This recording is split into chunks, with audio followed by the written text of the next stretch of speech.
Hey mga brods, ito na nga Chris Newsome. Sinasabi nga nila na parang nag-e-ensayo rin ito. Lalo mga kabrods tapos ito nga kanyang kontrata sa Meralco Bolts ay gusto rin niyang ma-end na.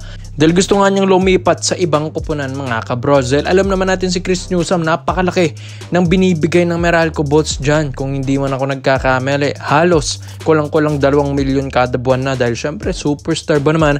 At sa ilang years din niyang nagserbisyo sa Meralco Bolts at sa kanyang loyalty ay napakampiyon niya ang Meralco Bolts sa ilang taon na pagsisikap ni Chris Newsome. Pero ito na nga, hindi na rin kasi iniinda ni Chris Newsome kung gaano kalaki yung sahod niya. Dahil syempre, sa tagal ba naman niya sa PBA at sa tagal niyang pagiging superstar, ang laki talaga ng sinasahod na niya kada buwan mga brods. So ito na nga, hindi na niya kailangan ng malaking sahod mga brods, kung saan ito pong si Chris Newsome, ang focus niya ngayon ay magkaroon ulit ng pangalawang championship sa PBA mga brods. Parang Jimmy Butler lang yan. So sa tagal na nga ni Jimmy Butler sa NBA na malaki ang kanyang sinasahod, ang iniisip na lang niya yung makapagkampiyon mga kabrods. So ganyan na yung mga mindset ngayon ng mga superstars na malakihan ang mga sahuran mga kabrods. At ito na nga si Chris Newsome, binabalak niya mga kabrods na lumipat ng ibang kupunan kung saan yung kupunan na yun ay may chance talaga at may potential talagang magkampiyon. Well, alam naman natin yung mga bigating teams na yan like SMC Group, like ito pong Barangay Nebra San Miguel and San Miguel Beermen na alam nating nagsasalpukan dito at game 4 na nga nila mga kabrods, diba? So ito yung pinaka-possible na pwedeng lipatan ni Chris Newsome, ang Ginebra or SMB. Pero ayon din nga sa reports, gusto ni Newsome sa Ginebra dahil nandun yung kanyang coach at paboritong coach na si Coach Tim Cone na nahawakan siya ng Gilas team. Pero inyo sa dami-dami na pwedeng kunin ni Coach Tim Cone, si Chris Newsome pa yung kanyang point guard na pwedeng maging backcourt backup ni Scottie Thompson. Pero sa SMB mga brods, dito ang pinakamalapit na pwedeng puntahan ni Newsome. Bakit mga kabrods? Bakit hindi sa Ginebra? Dahil sa SMB, balibalita kasi yung mga ibang point guards nito ay aalisin na mga kabrods, kung saan magbabawas ang SMB ng mga point guards na yun nga hindi rin naman nagagamit mga kabrods. So sayang kasi super studded yung lineup ng SMB and yung iba dito nagtatampo na yung mga ibang point guards dito, kaya yung iba mawawala at yun gagamitin nila yung trade asset mga kabrods makuha ito pong si Chris Newsome. Well, alam natin na ito pong si Newsome, grabe rin ang binibigay nito. Hindi nga lang ganon kalakasan yung lineup na nabibigay ni Boss MVP sa Meralco Bolts, pero dahil kay Newsome lumalakas ang Meralco. Pero yun nga, alam natin kung gaano ka-importante si Newsome sa Meralco Bolts at alam natin na MVP group siya.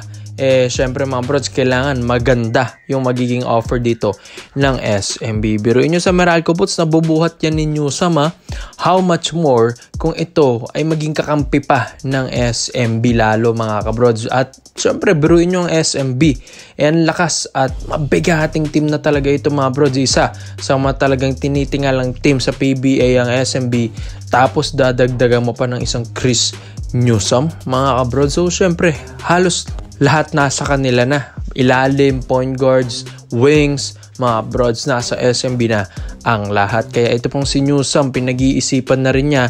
At syempre, para rin naman sa kanya ito na magkaroon siya ng championship ulit sa PBA, ay lumipat siya at makipagsanib pwersa sa malalakas na kupunan. Kung saan yan din, di ba, ang palaging nating nakikita kay LeBron James sa NBA. Kaya ikaw mga brods, Chris Newsome to SMB. At sabi nga nila, parang nag-e-ensayo na rin ito sa Beermen. Kaya komento mo lang po yung mga brods at isa natin yan.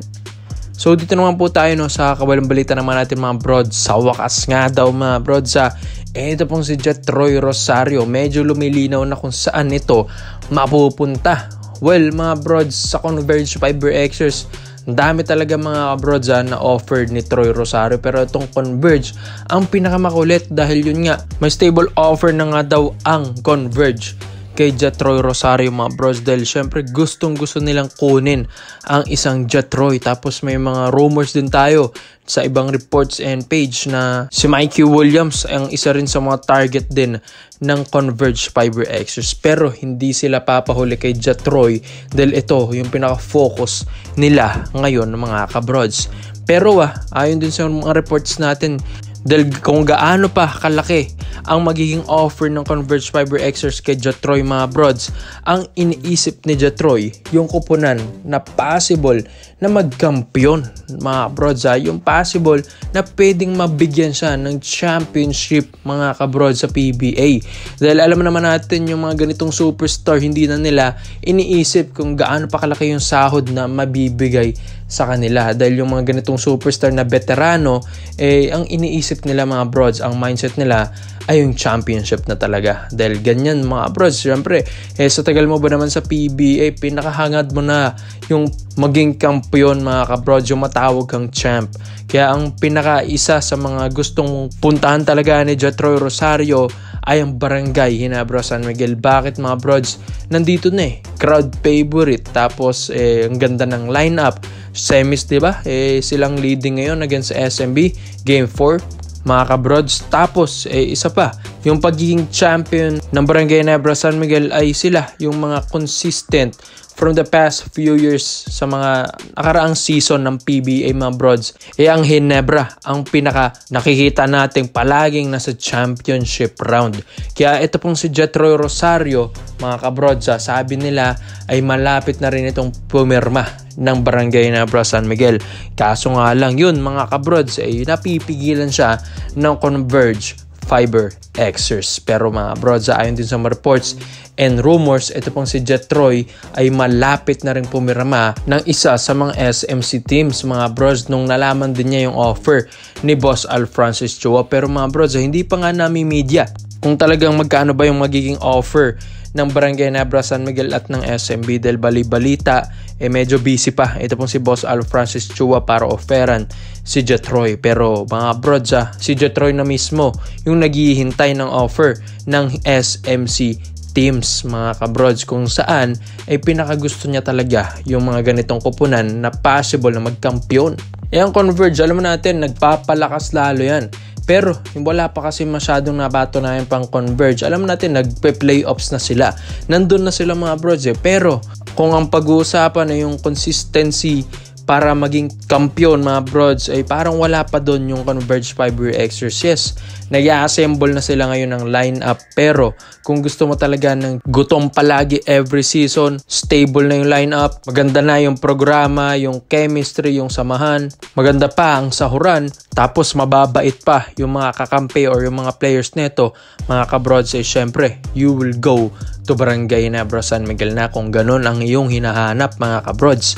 And well, alam naman natin si Jatroy, championship ang hinahanap nito. Well, hindi na nagpapahuli ang Barangay Ginebra sa ganyan. Kaya ikaw mga brods, sa tingin nyo ilang porsyento ba ang makapirma na si Jatroy Rosario sa Barangay Ginebra San Miguel?